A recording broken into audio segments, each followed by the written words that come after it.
Hello guys, it's time for episode 2 of Poetry in the PM with yours truly, Giacomo Gianniotti. Thanks for tuning in. Thank you so much for everybody's amazing comments yesterday. I had no idea that this poetry would have the response that it did, so I'm happy it did. Today's obviously going to be a little shorter. Yesterday I had a lot to explain. Today I'm going to just kind of get right into it.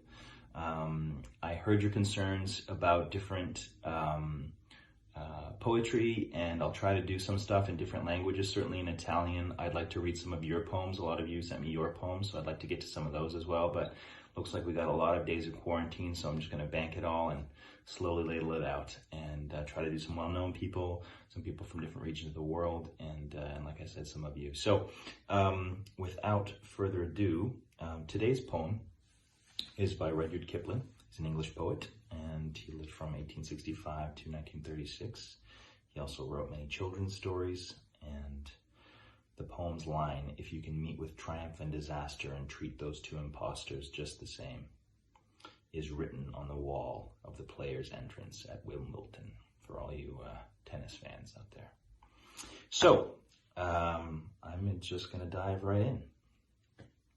This poem is called If by Rudyard Kipling. If you can keep your head when all about you are losing theirs and blaming it on you. If you can trust yourself when all men doubt you, but make allowance for their doubting too. If you can wait and not be tired by waiting, or being lied about, don't deal in lies, or being hated, don't give way to hating. And yet don't look too good, nor talk too wise.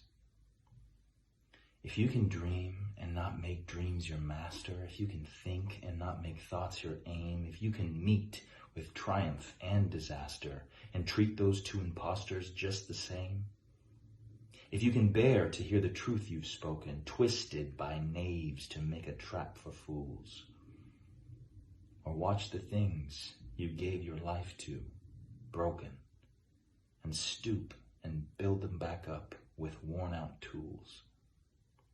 If you can make one heap of all your winnings and risk it on one turn of a pitch and toss, and lose, and start again at your beginnings, and never breathe a word about your loss.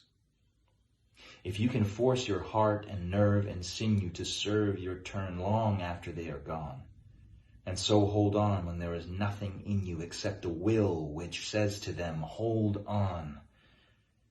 If you can talk with crowds and keep your virtue, or walk with kings nor lose the common touch. If neither foes nor loving friends can hurt you, if all men count with you but none too much, if you can fill the unforgiving minute with 60 seconds worth of distance run, yours is the earth and everything that's in it.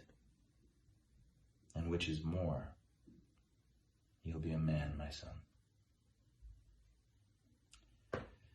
I love this poem. It's very beautiful. And a lot of you had said yesterday that maybe a poem that was uplifting would be good. And so I find this to be extremely uplifting. And I hope that you guys can see that as well.